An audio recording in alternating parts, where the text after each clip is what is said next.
विचार किया है कि अगर आज मेरे एक संतान होती तो मैं इस हिरण को मार देता। महाराज दशरथ लौट करके अयोध्या में आए हैं और जब अयोध्या में आए बड़ा दुख हुआ है। गुरु वशिष्ठ जी को अपने आंगन में बुलाया है, गुरु श्रृंगी ऋषि को बुलाया है और श्रृंगी ऋषि को बुला करके आंगन में एक पुत्र यज्ञ किया है। और जब पुत्र यज्ञ किया तो अग्नि देवता तस्मई का कटोरा लेकर के प्रकट हुए हैं, खीर का कटोरा। उस प्रसाद को और महाराज दशरथ को दिया है। दशरथ ने तीनों रानियों को वो प्रसाद बांट दिया है। और जब तीनों रानियों को बांटा है, कौशल्या को दिया, कैकेयी को दिया है, सुमित्रा को दिया है। सुमित्रा ने अपना प्रसाद उठा करके रख दिया है। और जब अपने प्रसाद को कहीं अलग एक जगह पर रख दिया तो इधर रमणीक नाम का पक्षी उस प्रसाद को उठा करके ले गया है। रमणीक नाम का पक्षी और कहाँ पहुंचा है? जहां पर अंजनी मैया और तपस्या कर रही है, उस प्रसाद को वहीं पर बिखेर दिया है। कौशल्या ने और कैकेयी ने देखा है कि हमारी छोटी बहन का प्रसाद एक पक्षी उठा करके ले गया है। उसी समय कौशल्या ने और कैकेयी ने अपने अपने में से और आधा आधा भाग करके दो जगह भाग करके और सुमित्रा को दिया है। और जब सुमित्रा को दिया, तीनों रानियों ने प्रसाद ग्रहण किया है, गर्भ धारण होती हैं। धीरे धीरे समय व्यतीत होने पर और 9 महीने के बाद में महाराज दशरथ के आंगन में 4 बेटों के जन्म हुए हैं। 4 बेटों के जन्म। कौशल्या से जो पुत्र पैदा हुआ है, बेटों के नामकरण हुए हैं। कौशल्या के जिस बेटा ने जन्म लिया उसका नाम राम पड़ा है।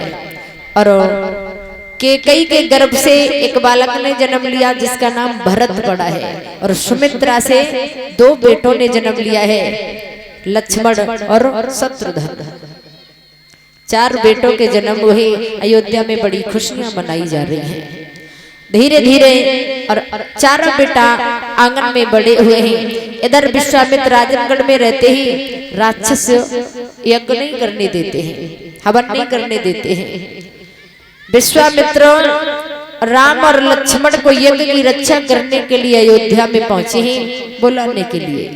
महाराज दशरथ से कहा है तो दशरथ रोने लगे, मना करने लगे हैं, आप हमसे सब कुछ मांग लो लेकिन हमारे दोनों बेटा राम और लक्ष्मण को न मांगो।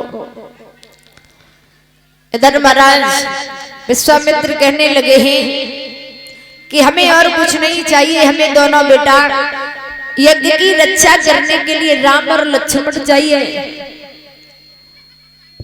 गुरु वशिष्ठ जी ने आकर के महाराज दशरथ को समझाया है, अपने दोनों बेटा राम और लक्ष्मण को और इनके साथ में भेज दो। महाराज दशरथ ने राम और लक्ष्मण को गुरु विश्वामित्र के साथ में भेजा है। लेकर के चले हैं, आगे आगे गुरुदेव है, पीछे पीछे दोनों बेटा हैं। सामने क्या देखा कि ताड़का चली आ रही है जो बहुत बड़ी राक्षसनी है। विश्वामित्र ने कहा, बेटा राम तुम्हें इसका उद्धार करना होगा, इसे मारना होगा। भगवान प्रभु श्री राम ने उस ताड़का का वध किया है। आजमगढ़ में पहुंचे, विश्वामित्र ने जब यज्ञ किया है और जब धुआं उड़ करके आकाश में पहुंचा है, राक्षसों को जब उस यज्ञ की महक लगी है तो यज्ञ भंग करने के लिए आए हैं। एक दशा में लक्ष्मण खड़े हुए हैं और एक दशा में राम खड़े हुए हैं। यज्ञ की रक्षा की है। और इधर गुरु विश्वामित्र के साथ में राम और लक्ष्मण उस आजमगढ़ में रहने लगे हैं। धीरे धीरे समय व्यतीत हुआ है। एक दिन की बात है कि इधर जनक नंदिनी सीता और सीता ने जो भोले बाबा का बना हुआ धनुष उसे उठा करके एक जगह पर रख दिया है। महाराज जनक ने देखा है कि हमारी बेटी सीता ने छोटी सी उम्र में उस धनुष को उठा लिया है। सभा में जाकर के और एक ही बात गई है कि जो इस भोले बाबा के बने हुए धनुष को तोड़ देगा, हम अपनी बेटी सीता का विवाह उसी के साथ में करेंगे। पत्र में, कथ में, चिट्ठी में एक ही बात लिखी है और हर जगह जब चिट्ठी को, कथ को भेजा है तो एक पत्र और आजमगढ़ में गुरु विश्वामित्र को मिला है। गुरु विश्वामित्र ने सुना है कि सीता का स्वयंवर है, देखने के लिए और साथ में दोनों राम और लक्ष्मण को लिया है। आगे को बढ़े हैं तो गुरु विश्वामित्र कहाँ पहुंचे हैं कि जहाँ पर एक निर्जन वन है, उस वन में कोई पशु पक्षी, कोई जीव नजर नहीं आ रहा है, लेकिन क्या देख रहे हैं, एक शिला रूपी एक स्त्री पड़ी है।